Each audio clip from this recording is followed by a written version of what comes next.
The following question is taken from Element 1, Workplace Hazards and Risk Control, and is covered in 1.2. Outline measures an employer might consider to minimise the risk of violence against employees. You have 8 minutes to answer this question, and your time starts now.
This question asked you to outline measures that an employer could consider to minimise the risk of violence against employees.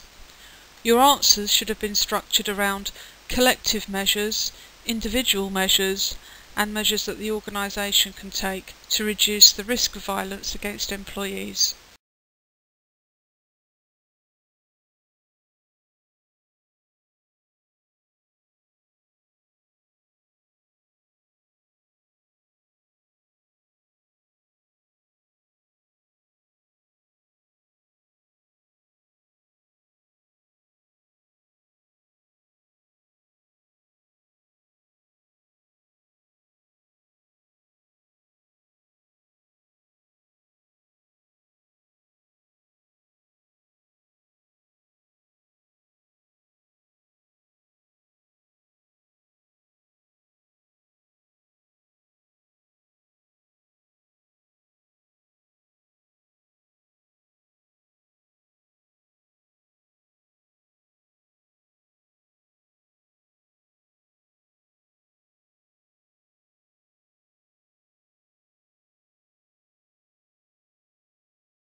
Let's now take each of these issues in turn. Collective measures are those that protect all of the workforce, and they can include design features such as screens or counters between staff and clients, installing CCTV systems or panic alarms in strategic places such as under desks, as well as effective communication systems, which might include things like boards to provide details of waiting times for appointments so that clients don't get angry at the lack of information. You could also inform clients who telephone you that their calls are being recorded to reduce the likelihood of verbal abuse.